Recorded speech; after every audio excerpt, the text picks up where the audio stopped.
24, you say the opposite of depression isn't happiness, but vitality.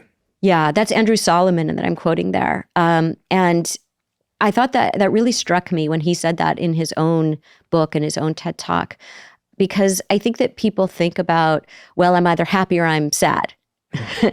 and I think you can't be happy all the time. There's no such thing. You would never know any other emotion if that's all you were feeling.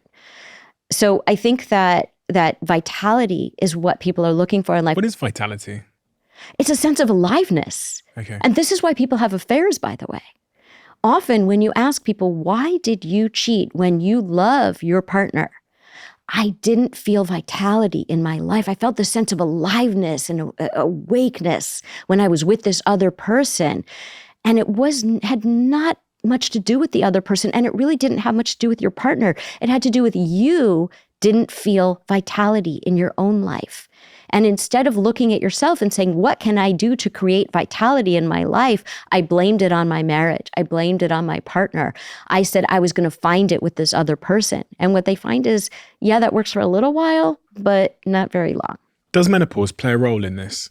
In terms of, I heard a stat from someone that was on the podcast previously where they said postmenopausal women, but also women going through menopause, will often divorce their partner because they have a lot of sort of psychological doubts about themselves, and maybe their expectations. I think someone said to me that their expectations go up, so they end up divorcing their partner because they're clearer on what they want now.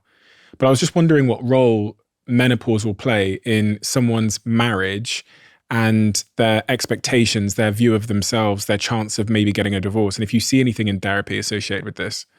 I think what menopause does is it goes back to this idea of I don't have forever here. And if they weren't happy with the marriage that they were in, then I think people really wake up and they really say, what do I want in my life?